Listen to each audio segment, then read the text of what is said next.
and further delay the vital benefits our veterans have earned. Andrea, welcome back. Peter, welcome from book leave. Now they're going to ask me especially hard questions. Zeke, go ahead. Thanks, Jen. Secretary Austin, I believe, said earlier this morning that the U.S. wants to, quote, see Russia weaken to the degree that it can't do the kinds of things that it has done in invading Ukraine. He said that in regards to Russian military losses, quote, we want to see them not have the capability to very quickly reproduce that capability. Is it U.S. policy now to permanently degrade the Russian military? Well, I think what Secretary Austin in his press conference was referring to is the fact that if you go back about 2 months ago, remember President Putin gave a speech where he talked about the aspirations, his aspirations, the aspirations he had for the Russian military, which were to degrade Ukraine, of course, to subsume Ukraine, to take over their sovereignty, their territorial integrity. Of course, they haven't succeeded at that, but to go beyond that. So what Secretary Austin was talking about is our objective to prevent that from happening. Obviously, right now, the war is in Ukraine. We're proud of the Ukrainians' success, their efforts to fight back, to push back on the Russian military, thanks to their bravery, but also to our support. But yes, we are also looking to prevent them from expanding their efforts and President Putin's objectives beyond that too. Is there any concern in the White House that sort of rhetoric plays into their domestic message to their audience about the West is out trying to get us and contain us? That by saying you're trying to weaken the Russian military and is essentially strengthening Putin's hand at home? No, I would say it's consistent with our view and the President's view and Secretary Austin's view that we are going to do everything we can to push back on President Putin's aspirations to subsume Ukraine, to take over their territorial integrity and their sovereignty, and aspirations he had as of 2 months ago to go beyond that. And Congress is back in town today. The president last week said he's going to go back to Congress looking for additional supplemental Ukraine funding. Do you have a dollar figure for how much the president is that going to ask for and how long that money would last? Sure, not quite yet.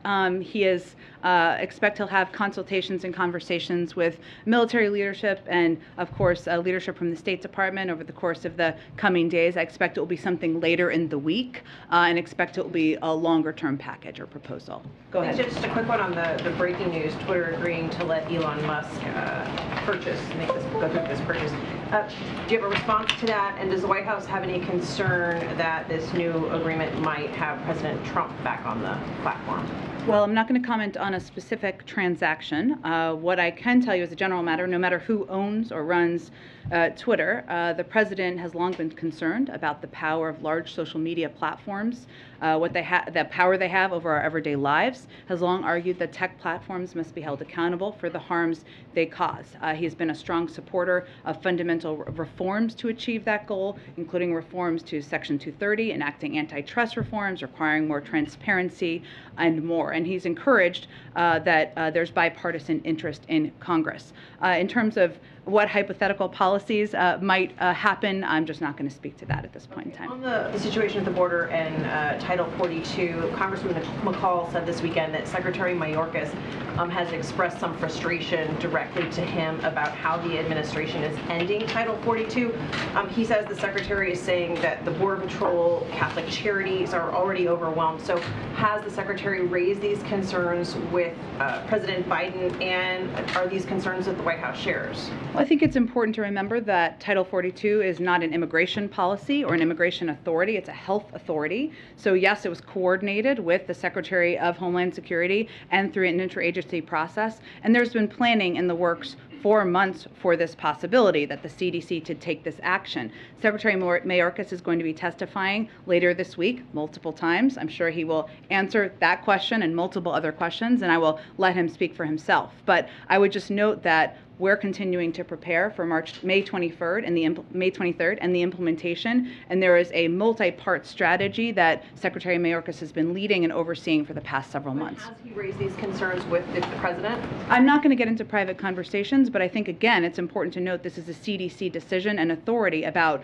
when we had the health conditions to lift Title 42. It wasn't an indication of an immigration policy. Do you not believe believe that there will not be a surge as a result of Title 42 being lifted? Well, the Department of Homeland Security has projected that there could be an increase in people coming to the border, and that's why they've had a multi-part plan and proposal and policy they've been implementing for months now to prepare for that. Is Title 42 and the potential end to it the reason that the Congressional Hispanic Caucus is meeting with the president? No. Actually, if you may remember, the president has been meeting with a number of the caucuses from Congress, from the Congressional Black Caucus.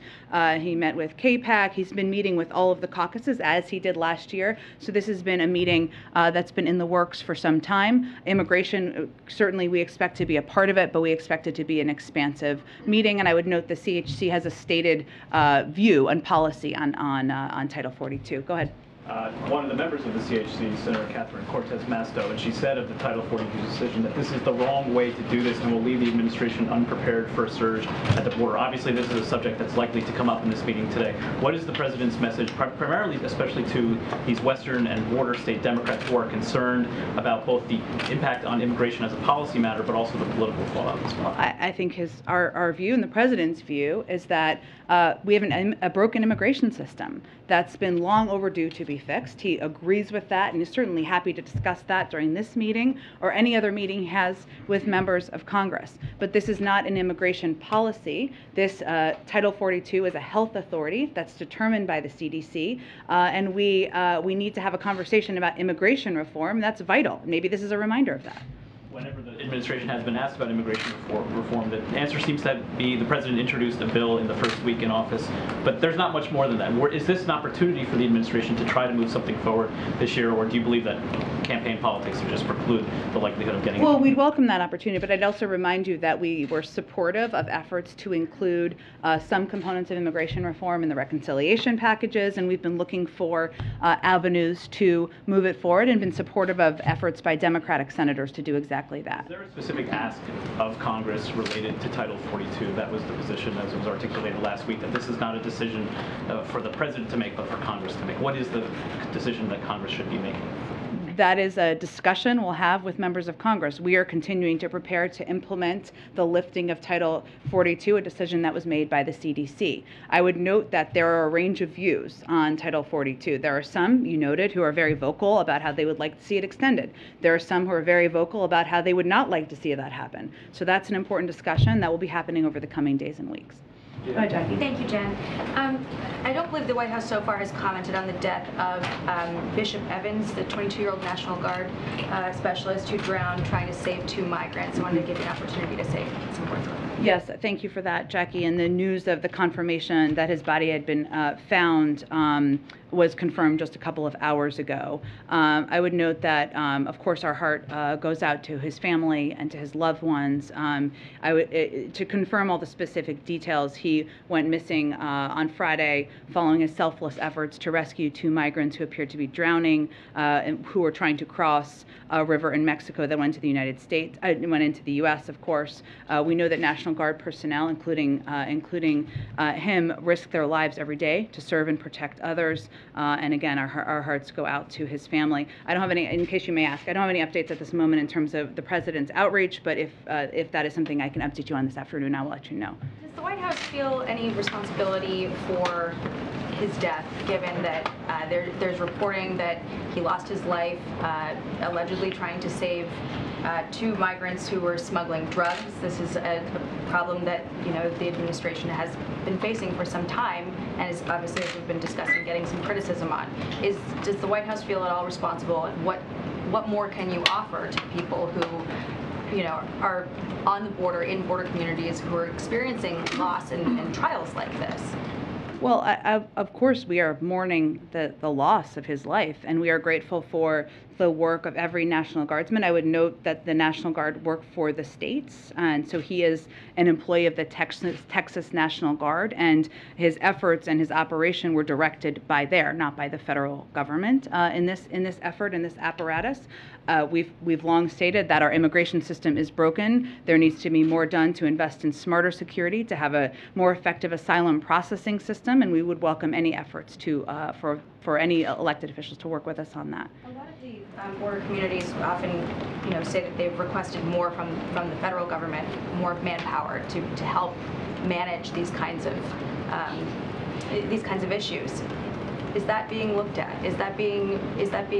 Can you give me a more specific request or specific person or? You mentioned that this specialist was a National Guard. Obviously, the state is in charge of that. States are in charge of that, but there have been requests from the Texas governor to send more, to help people who are in this position at the border, who are now trying to deal with an influx of migrants that they know is going to only increase, as you just mentioned, after Title 42 is lifted.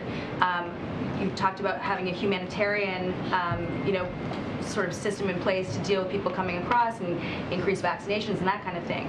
But in terms of, law enforcement presence at the border.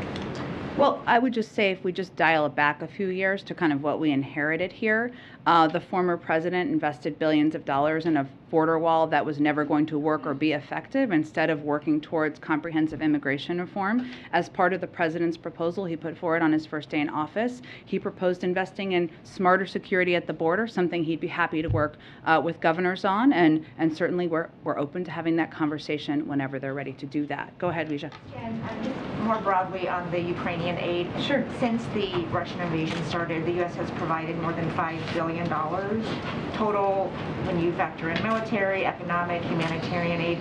Is there a figure that is a cap for what the U.S. is willing and able to provide Ukraine? Well, I would say that the range of military assistance that we've provided to date was meant to be front-loaded because of our expectation or anticipation, led by our Department of Defense and military leaders, about the nature of the fight and how it has evolved, right? That because they're on a terrain now that where they're in need of long-range military capacity, we've tried to expedite the assistance over the past couple of weeks that they're receiving. So it might not be over the next couple of weeks the same size of assistance week by week. But in terms of what the next package will look like and what will be passed, I mean, those are discussions and recommendations that the president will get from his military leaders. We'll have those discussions with Congress. I'm not in a position to put a cap on it at this point in time. Okay, got it. And then just switching over to COVID, the administration is planning to take new actions to expand Paxlovid. Yeah. Is there anything you can share about how you plan to do that and who might be eligible, since right now it's only for people who are at higher risk? Sure. Well, part of it is even people who are eligible are not taking advantage of the fact that they're eligible. So part of our effort is to share more information publicly about who can get access, who can call their doctor, and get access to it. I will tell you, Dr. Jha is going to make his debut in the briefing room tomorrow. So he will lay out for you and others more specifically all the steps we're taking to increase knowledge of Paxlovid, who can benefit from it. I don't think we're intending to, and I'll let him speak to this, say there's going to be an expansion of who's eligible as much as we're, and we'll obviously leave that to the health experts to determine, but more we need to focus on making sure that everybody who is eligible knows they're eligible and they can gain access to it because it is very effective in treating COVID. Thank you, Jen. Go ahead. Yeah, just a couple on Twitter. I want to go back, try again. Are you concerned about the kind of purveyors of election misinformation, disinformation, health falsehoods, sort of having more of an opportunity to speak there on Twitter? Is there, any message that you would convey to Elon Musk as the new owner? Well, I would just... Maybe just add to it that publicly traded companies have different levels of there's different levels of scrutiny that are possible of publicly traded companies. So are you concerned about a billionaire taking control of a company where there's already a lot of concentration of power? I would say that our concerns are not new. We've long talked about, and the president has long talked about his concerns about the power of social media platforms, including Twitter and others, to spread misinformation, disinformation, the need for these platforms to be held accountable. Well, I know you tried again. I appreciate that. I still don't have a specific comment on this specific transaction. And at this point, we don't have any sense of what the policies will look like. Okay. And then last week, Talib Singh made some very strong comments, and also Treasury Secretary Yellen made some comments about the positive impact on inflation of lowering tariffs on certain Chinese goods, bicycles, underwear, apparel. It's quite a list. Yeah, it's quite a list. Is there something cooking? Can you tell us something? And do you know, is the White House embracing that? Is that something we could see happen soon?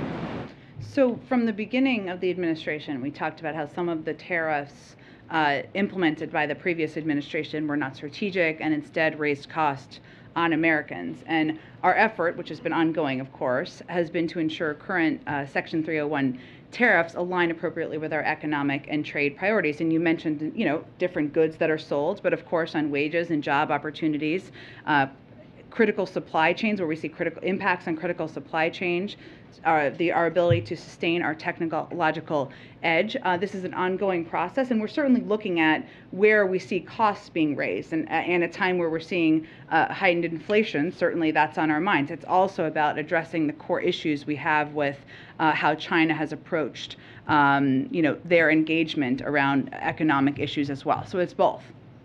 So can we look for some tariff reductions in some relatively short period of time? We're continuing to review it. I don't have anything at this moment to preview for you, but our focus is on those same categories and areas where we can impact, where we think they're impacting wages and job opportunities, our technological edge. That's the prism through which our economic team, Ambassador Tai is of course leading this effort, is reviewing these sanctions. And then just a real quick one on Putin. So the sanctions that have been imposed, and I realize they're quite sweeping and large, but especially on oligarchs and other people close to Putin, have thus far excluded his girlfriend, whose name I can't quite pronounce, Kayova.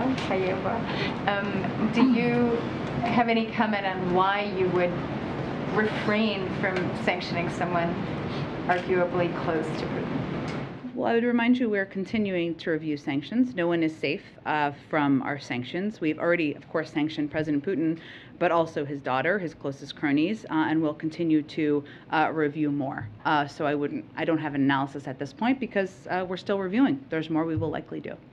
Go ahead. Jen, on just the broader strategy of helping Ukraine, there's obviously hurting Russia economically, hurting Russia militarily. Given that the U.S. has rolled out so many economic sanctions already against Russia and the heavy fighting that we're seeing now, should we expect that the help that the U.S. offers Ukraine going forward would be more heavily militarily focused as opposed to economic?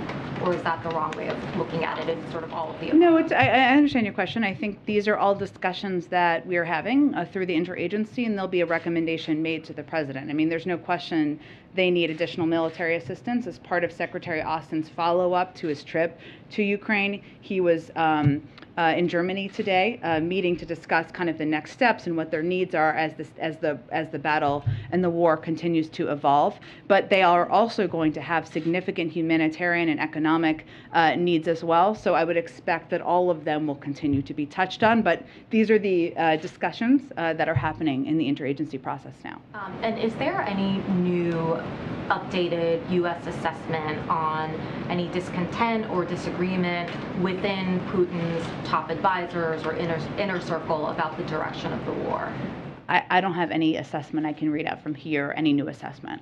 And just one more on a different topic, just on inflation, given that it continues to be such a big concern for so many people. The president obviously doesn't have the luxury of wandering outside the White House. He can't, go fill up his car or go to the grocery store. Can you give us a sense of how he sort of is updated every day, how he gets a sense of how much does milk cost more today than a week ago? Just how does he sort of keep up to date on how much more expensive things are for the average American? I can assure you that the president sees himself as the kid from Scranton more than many people who work in his administration, and he is often the person who reminds people and members of his policy team in meetings what the impacts of rising food costs or gasoline costs or other issues are. He does request and receive regular updates from his economic team, and often when he returns from weekends at home in Delaware, he comes back with conversations he had with people as he came out of church, or as people he's known for a long time in his community, and they often tell him about how the rising costs impact his life. So I would say that he stays abreast of these changes and of these increases in costs and the impacts through economic data and briefings, but also through his own conversations whenever he can have them. Jan? Go ahead. Yeah, I have a question here about following the recent Palestinian terror attacks from the Temple Mount and previous week of attacks that have killed many Israelis and wounded more. Is the Biden administration reconsidering its support of the Palestinian Authority's two-state solution dividing Israel, or stopping the welfare payments sent to the Palestinian Authority, who use the money for their pay-to-slay reward system? And I have a follow-up question. Okay, well, I would just note that I spoke to this last week on Wednesday, where I noted that the United States is deeply concerned by the recent violence in Jerusalem and the Temple Mount and across the West Bank, and we also strongly condemn the recent rocket attack on Israel. You may or may not have seen also that the president conducted a call with Prime Minister Bennett on Sunday morning. He accepted an invitation by Prime Minister Bennett to visit Israel in the coming months, no specific date yet. He took note of the ongoing efforts between Israeli and Palestinian officials to lower tensions and ensure a peaceful conclusion to the holy season of Ramadan. And he also affirmed our unwavering support for Israel and its defense needs, and welcomed the historic $1 billion allocation to replenish Israel's Iron Dome system. The follow-up is, in view of continued Palestinian violence against innocent civilians, is the Biden administration willing to stop payments to the anti-Semitic UN agency UNRWA and support restoring the Jewish cemetery in Vilnius, Lithuania to its former glory? Again, I think I don't have any changes to announce to our policy. I spoke to our condemnation of the violence just now, last week as well, and noted also our call to the Prime Minister. Go ahead. Point of clarification on the aid that the U.S. has already allocated to Ukraine. Sure. The president said last week that he had almost exhausted his drawdown ability. So how much after that announcement of the $800 million on Thursday does the U.S. have left to provide Ukraine? I'm sure I can get you the specific exact number. It was almost about $3.5 billion total of drawdown authority, I believe. I will double check that number for you. So what he was referring to is because of how quickly we've been moving the military assistance to the Ukrainians on the ground, we anticipated being almost at a near end of that drawdown authority. So that's why he's going to put forward a new package this week. Student debt cancellation. Yesterday, Senator Elizabeth Warren said that the White House has essentially already canceled some student debt by waiving interest on that student debt, and it could use that same exact authority to cancel student debt permanently. Does the White House agree with that view? This is about the authority, not whether you will, but that you can derive the authority in the same exact way. I don't have anything to preview for you in terms of any authority and how it would work. What I would tell you is that not a single person in this country has paid a dime on federal student loans since the president took office. And what we have said is that he would make a decision about any cancellation of student debt before the conclusion of that pause on student loans. But I don't have anything to preview for you at this point in time. On that, she said that it was an issue of racial equity. Does the White House view this as a racial equity issue? Well, again, I think the president views student loan relief, debt relief as something that impacts, yes, it is a racial equity issue, but it is also an issue that impacts many individuals, young people, middle-aged people of all races. It is something that he has been a vital priority to the president, which again is why not a single person has paid a penny, a dime or a penny in student loans since he took office. Go ahead, JJ. I don't want to forget you. Go ahead. Oh, thanks. Two questions on the supplemental funding. Yeah. One on Cedric Richmond. Yeah. On the supplemental, has the administration decided to definitely combine the COVID funding with the aid for Ukraine? We don't have the mechanism yet. These are conversations that we'll have with Congress. Obviously, prior to the recess, there was the proposal that did combine, but don't have a sense yet. And then is the White House considering extending the Title 42 immigration restrictions as part of a deal with Congress? Are you considering it? Again, this would be Congress having the discussion. We're continuing to prepare for a May 23rd implementation. There'll be a range of conversations about this over the coming days. The New York Times is reporting that Cedric Richmond is leaving. Is he? And just last week, he said publicly that he wouldn't leave unless the president asked him to. So something changed there? Yes. Okay. Well, let me first say that Cedric Richmond continues to be a vital, essential advisor to the president, was on the campaign, continues to be in the White House. I have been in many meetings with Cedric Richmond where the president goes to him and looks to him for his political sense, plans, his assessment of Congress. He trusts him implicitly. I have nothing to announce at this point, but I can assure you when we have something to announce, it will involve a new important role for Cedric Richmond and something the president is excited about and has asked him to do. Go ahead. We saw the readout from the call with the French president. Did the president see any larger meaning in the French elections in terms of the support of the Allied effort against Russia? I don't have any assessment of that. I'll leave that to others to do analysis of. The president was pleased with the outcome. As you know, he spoke with President Macron this morning, and he's looking forward to continuing to work with him in standing up against Russian aggression and standing with the Ukrainian people. Ron, just along those lines, Ron Klain tweeted an interesting observation that President Macron secured a double-digit victory at a time when his approval rating was 36%. Was there anything he was suggesting? I don't have any more analysis to provide on that front, though. Appreciate the question. Go ahead. On NATO, reports in Finland and Sweden say that the two countries are preparing to apply to join NATO as early as next month. Is the White House supportive of that effort? Well, those are decisions for these countries to make and for the NATO alliance to make, and so we'll leave it to those entities. And just on gun violence, we learned more about Friday's shooter today from D.C. police, who say he had hundreds of rounds of unspent ammo inside his Connecticut Avenue apartment. And then today, the D.C. mayor announced a new police initiative to target violent crime. Does the president believe he's done all he can do to fight violent crime, gun issues around this country without the intervention of Congress? Well, he will continue to look for every authority he has to take steps to address gun violence, violent crimes across the country. The last time we had data was in 2020, I believe. And at that time, about 77% of homicides were done with a firearm. And you saw him talk 2 weeks ago, now it's all running together, but 2 weeks ago now, I believe, about ghost guns and the steps that he is going to continue to take to address ghost guns, which we have seen have a rising role in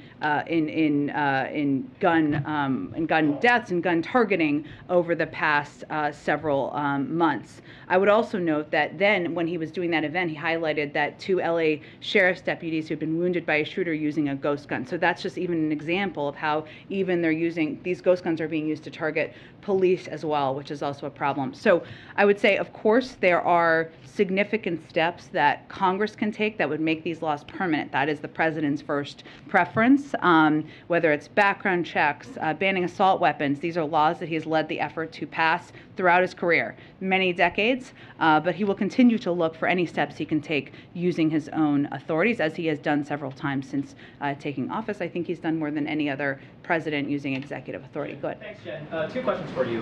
President Biden made his first endorsement of the midterm election cycle on Saturday, endorsing Congressman Kurt Schrader. Why did he decide to weigh in on this race first? And what would you say to some progressives who are frustrated that he endorsed Schrader over I certainly understand your question. I don't make the rules, but the rules are I can't speak a lot about politics from here. So I would point you to the DNC, and I would point you to Congressman Schrader's office. Second question for you. There's been a fair bit of speculation about Vladimir Putin's health based on recent videos of him. Has the White House made an assessment on this matter, and have concerns been raised internally at all about this topic? I don't have any assessment to offer from here or any particular comment on the mental health of President Putin. Go ahead. Yeah, Jen, back to Title 42 quickly. I want to make sure I'm understanding what you're saying today. I hear you talking about discussions going forward, the debate that's happening, all of that. Are you saying that Title 42, I know you're prepared to lift the current policy May 23rd. Are you saying that will happen unless Congress acts? Or are you saying the White House might do something else? Congress would have to take action in order for the date not to be May 23rd. On Hunter Biden, the New York Post is reporting, looking at White House visitor logs, there were 19 visits to the White House while the president was vice president by Hunter Biden's business partner, including one with the vice president. Can you help us understand why that business partner had access and what those meetings were about? I don't have any information on that. I'm happy to check and see if we have any more comment. Former Senator David Perdue last night, hoping to be a senator again, opened his debate by saying that the 2020 election was rigged and stolen. We know that most courts have ruled that it was fair. There's no evidence of fraud. But I wonder what you make of those comments, and has the White House done enough to push back and to make it clear that the election was not stolen? I think that speaks to the former president's hold over factions of the Republican Party, not facts. Go ahead. Thank you so much, Jen. Two questions on Brazil. First, last Friday, President Biden said the United States and rich countries should be paying Brazil to protect the Amazon. And he said he's trying to get this done. So what exactly is he trying to do? Is he trying to work with other rich countries, negotiating with Brazil? Is he ready to provide financial support to Brazil, and how much would that be? So the science is, in the president's view, and the reason he made these comments, is that the science has only become more clear that the world needs to both strengthen and accelerate emissions reductions, and part of that goal is includes conserving global forest ecosystems that remove carbon from the atmosphere and store more carbon than they emit in a year, serving as carbon sinks. So President Biden recognized the necessity of mobilizing funding from world governments and the private sector, and the plan to conserve global forests, the critical carbon sinks launched at COP26, aims to mobilize finance from the public and private sector with a strong focus on levering private sector finance through market mechanisms. So that's what he was speaking to, and certainly an effort he continues to support. And there is a delegation today from the State Department in Brazil. I wonder if this trip has anything to do with the war in Ukraine, and perhaps the United States seeking or interested in working with Brazil on food and energy security. I would really point you to the State Department. We are working with a range of countries, obviously, on addressing where we see any food shortages around the world, and obviously Ukraine is front and center on the minds of most global leaders. And just a quick one, why President Biden has declined to talk with President Bolsonaro? We know that the Brazilian government is trying more than once. So why is he declining? I don't have any update. The president obviously has a busy schedule. He has spoken with a range of global leaders, but not every single one. And you just noted the State Department is in Brazil for a visit. So I would note we have an ongoing dialogue at a high level. Go ahead. Go ahead. Oh, okay. Either one. Okay. You're kind of matching today, I'll note. Yeah, there you go. In your suits in blue. So more people are starting to talk about recession. Goldman Sachs and Bank of America alluded to it because of inflation. The steps that have been taken so far haven't seemed to work to get inflation to come back down. What additional steps are you guys looking at to curb inflation, as well as the feeling that the economy is headed in the wrong direction? Well, I would say first, there are a number of strong economic indicators that we would point to. We created more jobs last year than any year in American history. The unemployment rate is at 3.6%. We know that costs are too high. Inflation, which the Federal Reserve has purview over, still projects that it will moderate by the end of the year. There are a number of steps they have, and they have indicated they have the plans to recalibrate. We support that effort. They have a lot of power here in terms of taking steps to address inflation. We are not, the president is not waiting for that to happen, and he's taking steps to address where we see costs increasing in different areas that impact the American people's pocketbooks, whether it's gas prices. Obviously, he made an announcement to tap the Strategic Petroleum Reserve, led the global release, led an effort to release from the globally to bring down gas prices. We've also taken steps to fix issues with our supply chain to make sure goods are moving as quickly as possible. And there's a lot of interest, continues to be in Congress, to take steps to lower costs on prescription drugs, healthcare, elder care, child care. Those are all steps that are based on the president's proposals. The president has pushed those spending proposals. The San Francisco Federal Reserve released a report. They'd be fully paid for, so they're not actually spending proposals. They're proposals to lower costs that are fully paid for. The San Francisco Federal Reserve released a report saying that government spending accounted for 3% of the inflation that we're seeing now. So is spending more really the way to go? Well, again, I think if you look back at where we were a year and a half ago, we're at the point where there was a significant economic downturn, where people were really suffering, struggling to put food on the table. People were out of work. And what we did at that time is take steps to help stem that economic downturn. And that was a decision made that the president continues to believe was in the interest of the American people. Well, that's going on China. Looking at more lockdowns now, Beijing may be involved in that. Is there anything that the administration is looking at doing to help the supply chains if this clogs up again? Yeah, so we're following this very closely, and as you know, there are a couple of different issues at play here. There's obviously Shenzhen, which has kind of reopened, and they had moved around where their goods were being produced and moved around which ports they were going through. Shanghai, obviously, and there are a couple of industries that were being impacted. We haven't seen at this point a decrease in ships coming to our ports in California from Asia. We obviously are continuing to monitor that, and Beijing has increased their testing, which could be a precursor to a lockdown, but we don't know at this point. So what we're doing right now is we're closely monitoring. The State Department is, our economic team is, but we haven't seen a slowdown in ships coming to our ports in California. If there's an increase as lockdowns decrease in some parts of China, we'll also be prepared for that because we've been able to take steps to reduce the number of cargo ships there. Just one question, Jen. There's been a lot of explosions and strange fires at quite significant places in Russia over the last couple of weeks. Just most recently in the city of Bryansk, these oil containers blew up. There's a lot of speculation over what's causing it. And obviously, one of the theories would be that the Ukrainians somehow are doing it. What is the U.S. position on Ukraine attacking inside Russian territory? Is this something that the U.S. would encourage them to do and try and help them do, in terms of the weapons, or is it something maybe where you advise the Ukrainians not to go there?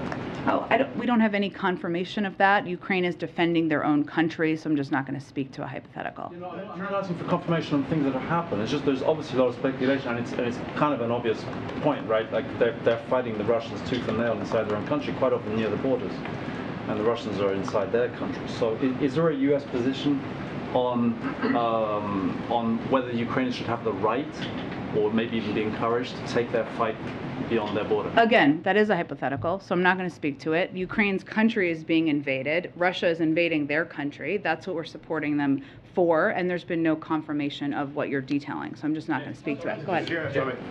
If I may, we know the Congressional Hispanic Caucus members are here meeting with the president. I wonder if immigration and also Title 42 is being discussed, and I don't know how much you can reveal about that meeting that is taking place this afternoon. So I don't have a readout of the meeting at this point in time. I would note that this is part of the series of meetings, as I noted earlier, that the president is doing with a range of the caucuses in Congress. He did the Congressional Black Caucus, he did KPAC, and he did these last year as well. So we certainly expect immigration to be a topic of discussion, but I would note that the CHC also has a stated position on Title 42 as a caucus, which is that they oppose any change to the decisions that has been made. So anything could be discussed, but I wouldn't anticipate that being a major topic. If I may, on Transnistria. Sorry, Mal, come to you next. Go ahead. If I may, on Transnistria, there appears to have been some kind of attack on the Ministry of State Security. We know that Moscow has been talking about this area possibly entering the conflict. It seemed it happened on a holiday when there wouldn't have been people in the building.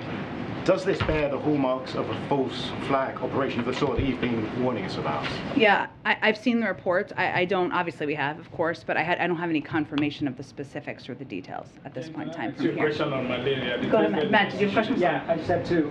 The first is with the CHC coming. Yeah. Some have wanted the administration to do more on executive actions related to immigration. And I guess just philosophically, does the president believe that he's exhausted most of the things that he can do through executive power? You had alluded earlier about the legislative push. Sure. But are there things that he feels like he can still do through executive actions related to immigration? I mean, I think his view is that taking steps and working with Congress to pass comprehensive immigration reform that has smarter security, that does put in place an asylum processing system that works, is the best step that will have a lasting impact. Obviously, we're continuing to assess any executive actions we can take, but he'll, I think, continue to discuss legislative actions as well. And then secondly, you had mentioned this at the top about the toxic exposures, and that the president wants comprehensive